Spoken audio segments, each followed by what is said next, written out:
President William Ruto has today described some members of his cabinet as utterly clueless and uninformed about the dockets they occupy.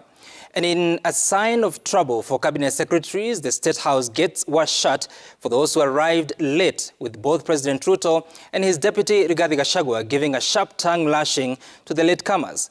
And our Citizen TV's Chemutai Goin reports the atmosphere at the State House, Nairobi, left little doubt on President Ruto's disappointment with a vast section of his 22-member cabinet.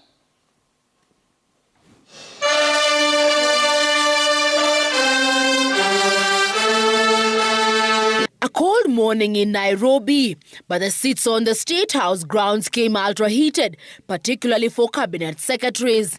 The cabinet members came here to sign performance contracts, but the oral appraisal of the day spelled anything between trouble and outright doom.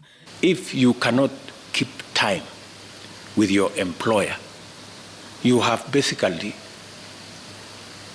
dismissed yourself. I mean, it's just as simple as that. So, for those who came late, who are members of the executive, I will be expecting a written explanation, and it should not include matters of traffic. Punctuality was at issue, with some cabinet secretaries being locked out of State House for lateness. And from the podium, the president and his senior lieutenants were unforgiving. Nimeona watu wale wamechelewa, nikaona rais unaniona ninamjua. Nikaona uso yake nikajua hapa kimeumana. Sababu leo ni siku ya performance contract. Ile siku muhimu sana ya kuja kuweka. Na wewe umefika pale, rais amekaa. Tayari amekaa na ndiye rais wa Jamhuri ya Kenya. Wewe umechelewa ukiwa kuona nani? Who else have you gone to see? One of the things we need to learn in our performance contract is to beat the traffic. For the 19 cabinet secretaries present, the atmosphere at State House progressed from bad to worse as President Ruto and his deputy Rigathi Gachagua issued a blistering assessment of the performance of the cabinet members.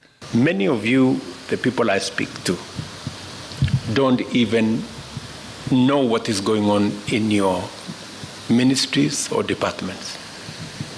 You have very scanty information. The moment I know more than you in your ministry, then you must begin to understand that something is very wrong. How do you run a ministry or a department or a parastatal if you have no information? That is the highest level of incompetence.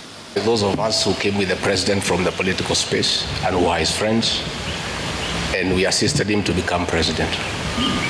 Once he gives us a job, that is the termination of that friendship.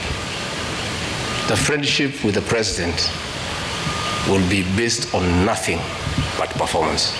From travel habits to basic work ethic and even media appearances, it was a brutal ground zero appraisal for the cabinet. Why do you have to honor every invitation that you have been given to every country? Your Excellency, at times we have tried to hold cabinet committees, we can't. 5, 6, 7, 8 ministers are out of the country. Some change clothes at the airport from one country to another. That is the truth. Why can't you regulate yourself? If the president was to travel and honor every invitation, he will be out of this country the whole year.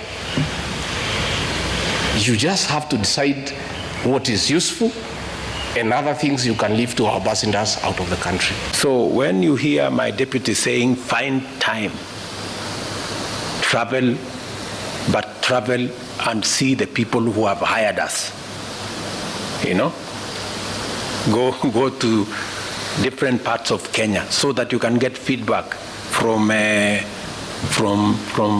public. We have done so much as an administration, but the information is not out there.